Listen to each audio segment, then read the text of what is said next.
ایسے نہیں ہے سورہ نمل قرآن پاک میں چونٹی کی صورت، یہ چونٹی اللہ کی، اس میں کوئی بڑے راز ہیں، پھر کسی دن ہوا تو آپ کو بتاؤں گا اس کے اوپر۔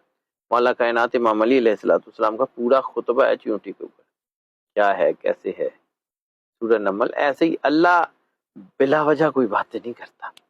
اس چونٹی کو اللہ نے اتنی طاقت دی ہے کہ حضرت سلیمان علیہ السلام جیسا، حضرت سلیمان جیسے نبی کا تخت روک دیتی، بھلے کو بات کرتی ہے۔ بات کی حضرت سلیمان کی، لشکر جا رہا تھا تو انہیں اپنی قوم کو کہا کہ بھاگ جاؤ، یہ سلیمان کا لشکر تمہیں روندتا ہوا گزر جائے گا۔ بالکل حضرت سلیمان علیہ السلام نے تخت روک کے پوچھا کہ تمہیں کیا لگتا ہے؟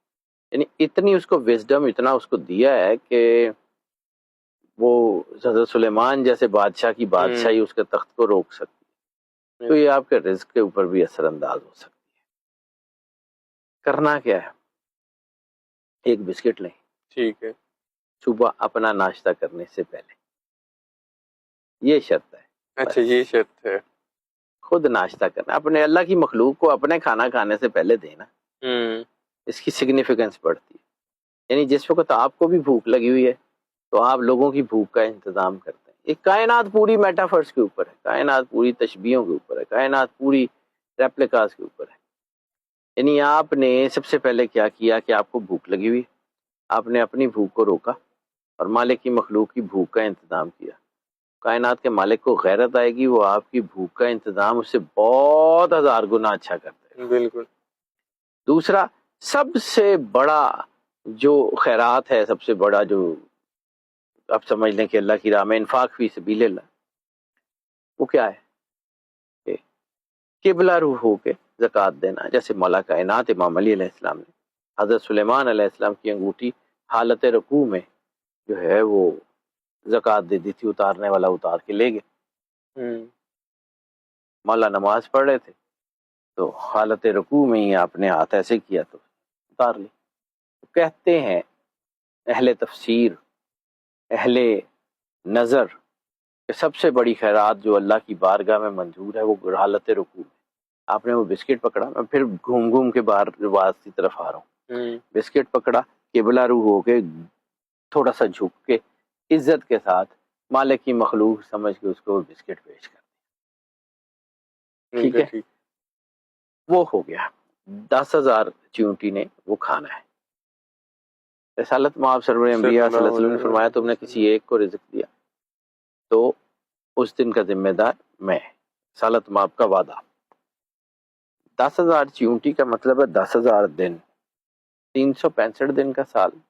10,000 کو تقسیم کریں کتنے سال کا رزق بنتا ہے؟ ٹھیک ہے، یہ تقریباً جو ہے وہ میرے حساب سے کوئی 11 سال کے قریب بننا چاہیے۔ ایگزیکٹ میں کیلکولیشن پھر بھی میں نے دیکھی ہوئی ہے لیکن مجھے پتا ہے دن بنتے ہیں مجھے، یعنی اس کو ہم رفلی کیلکولیٹ کرتے ہیں۔ ٹھیک ہے، آپ روزانہ یہ کرتے رہیں، جتنا رزق آپ نے یوز کرنا ہے اپنی زندگی میں، 50 سال جی لیں گے، 100 سال جی لیں گے، زیادہ سے زیادہ جئیں گے تو 120 سال جی لیں گے، ابھی اتنی ہے لائف، اس سے زیادہ کے تو چانسز بھی نہیں۔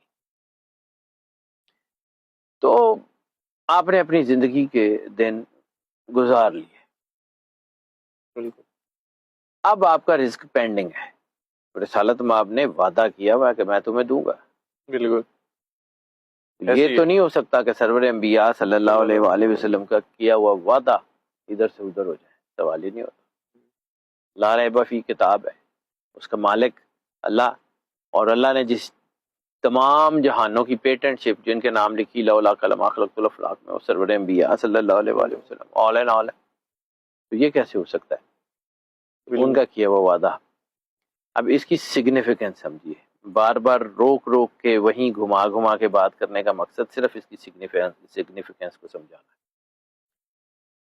10,000 دن کا رزق آپ نے بانٹ دیا رسالت مآب کے حکم کے مطابق، وہ آپ کے جو ہے وہ تقدیر میں لکھا گیا، ٹھیک ہے۔ اب وہ رزق پینڈنگ ہے، آپ کی موت آ گئی، رزق پڑا ہوا، اب وہ رزق آپ کو دینا، دوزخ میں چلے جائیں گے، رزق تو نہیں ملے گا۔ قرآن پاک میں ایک آیت ہے، اللہ کہتا ہے وہ لوگ جو اللہ کی راہ میں مارے جائیں ان کو مردہ مت کہو، وہ زندہ ہیں اور اللہ کے نزدیک اپنا رزق پا رہے ہیں، تو میں اس کا شعور نہیں.